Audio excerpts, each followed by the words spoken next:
पिछले कई सालों से जिस वजह से मैं अंडर कॉन्फिडेंट फील करता था, फाइनली आई फिक्स दैट। कुछ ही महीनों पहले मैंने गायनेकोमास्टिया की सर्जरी कर ली है और इस वीडियो में मैं मेरा पूरा एक्सपीरियंस शेयर करूंगा। रिकवरी, पेन लेवल, कॉस्ट कितनी थी and whether it was worth it और नॉट। तो वीडियो आखिर तक देखना, it will be very helpful. करीबन 17-18 सालों पहले जब मैं स्कूल में था तब मुझे ये प्रॉब्लम शुरू हुई थी। तब तो मुझे ये भी पता नहीं था कि ये एक्चुअली में क्या है और ये किस वजह से होता है। अभी ये किस वजह से होता है, इसके काफ़ी सारे रीजंस हैं जो मैंने डिस्क्रिप्शन में दिए हैं, तो आप वो पढ़ लो, अदरवाइज़ वीडियो काफ़ी लंबी हो जाएगी। इस कंडीशन में आपके निप्पल्स के अराउंड जो पफीनेस आता है, उस वजह से मैं कभी फिटेड टी शर्ट नहीं पहन पाता था और उस वजह से मैं काफ़ी ज़्यादा अंडर कॉन्फिडेंट फील करता था। इवन एट सम स्टेज मेरा पॉस्चर भी उस वजह से अफेक्ट होने लगा था, क्योंकि वो गायनों का इफेक्ट छुपाने के लिए I was standing and walking like this by dropping my shoulders. तो ऑब्वियसली पॉस्चर भी धीरे धीरे अफेक्ट होने लगा था, बट वो मेरा एक तरीका था ताकि मैं वो गायनों का जो इफेक्ट है वो छुपा सकूँ। Because now you can see I am wearing a plain T shirt जो कि थोड़ा फिटेड है, तो आपको अभी कुछ पफीनेस नहीं दिख रहा है निप्पल्स के around. But at that time मैं ऐसे टी शर्ट्स तो पहने नहीं पाता था।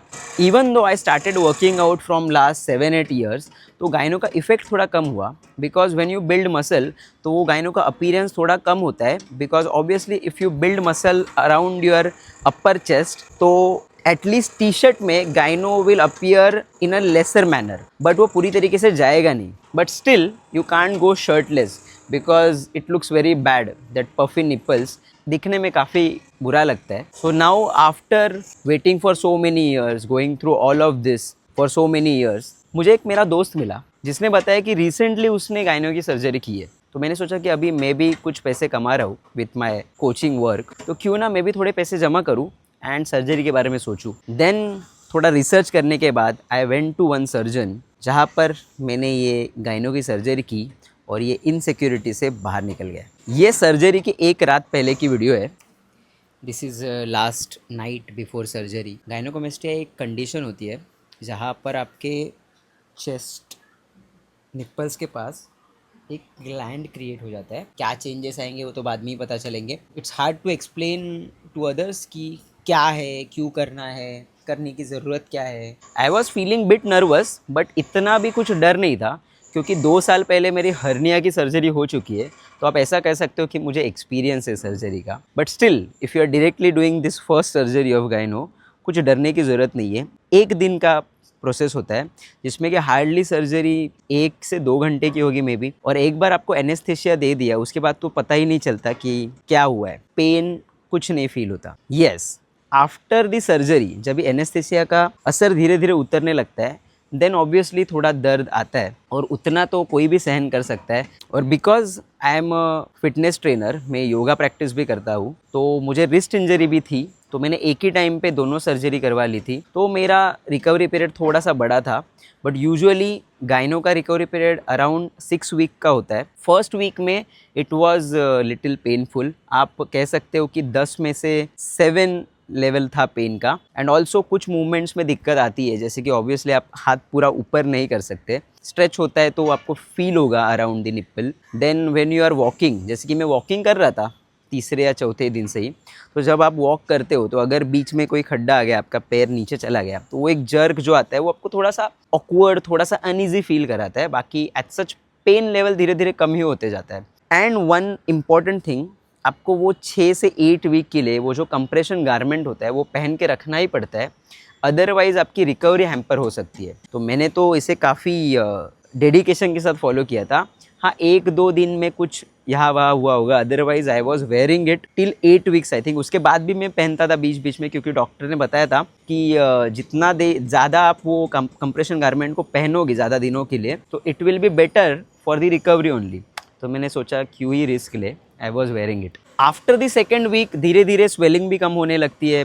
फिर आपके डेली एक्टिविटीज़ में थोड़ा ईज आने लगता है। आप विदाउट थिंकिंग एनीथिंग आपकी डेली एक्टिविटीज़ कर सकते हो। If you talk about gym workouts, तो after 5 week I started gym workout. Obviously chest training नहीं कर रहा था, हाई इंटेंसिटी मूवमेंट्स नहीं कर रहा था। आफ्टर 8 और 10 weeks I started training chest also. ये टोटली डिपेंड करता है कि आपको कितना एक्सपीरियंस है वर्कआउट करने का। सेकेंड थिंग, आपको डॉक्टर से भी कंसल्ट करते रहना पड़ेगा, क्योंकि हर एक की वो कंडीशन अलग हो सकती है एट सेम पॉइंट। 4 वीक के बाद, 6 वीक के बाद। तो it's better to take advice of your doctor and then go ahead with it. Now the main part जिसके लिए मुझे सबसे ज़्यादा सवाल आए, कॉस्ट कितना आता है।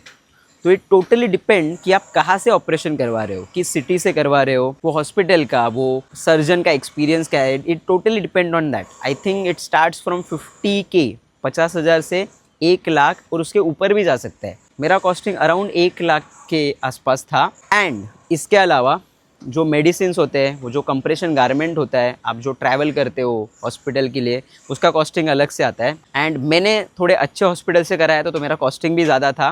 बट मेरा सजेशन यही होगा कि सस्ते के चक्कर में कहीं से भी ऑपरेशन मत करवाना। अगर कुछ इन्फेक्शन हो गया तो लाइफ टाइम आपको झेलना पड़ सकता है। इंस्टेड थोड़े पैसे जमा करके थोड़े अच्छे जगह से ही ऑपरेशन कराओ। तो ये सर्जरी के पहले मैं काफ़ी अंडर कॉन्फिडेंट रहता था because of this gyno thing, क्योंकि मेरे मन में हमेशा चालू रहता था कि मेरा टी शर्ट कैसा दिख रहा होगा, वो पफ़ी निपल्स पॉप आउट तो नहीं हो रहे, कोई देख रहा होगा तो क्या सोच रहा होगा।